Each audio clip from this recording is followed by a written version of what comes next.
If the LNP does win government as predicted, Labor will be left with a leadership dilemma.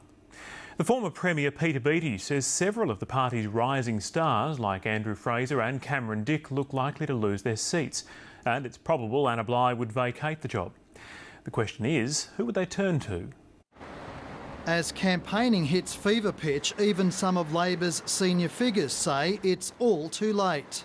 Based on the current polls, it will be an LNP landslide. I think the Labor Party will lose in Queensland on Saturday.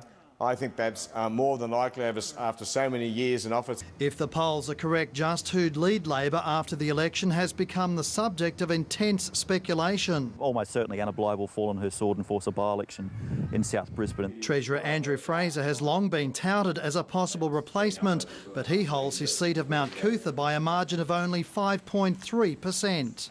With the double-digit swings we're seeing in opinion polls, it would be very difficult for Andrew Fraser to hold on to Mount Cootha. Well, certainly every election I've contested here, I've been put in the column of facing defeat.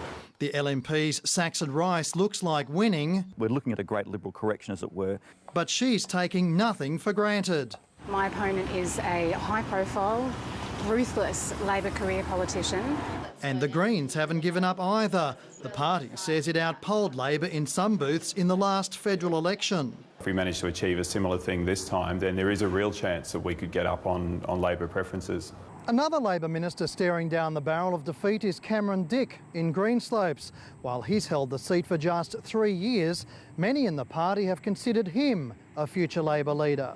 The minister holds Greenslopes with a margin of 6.9%. Very difficult indeed to hang on, but I'm not going to give up. I'm a fighter.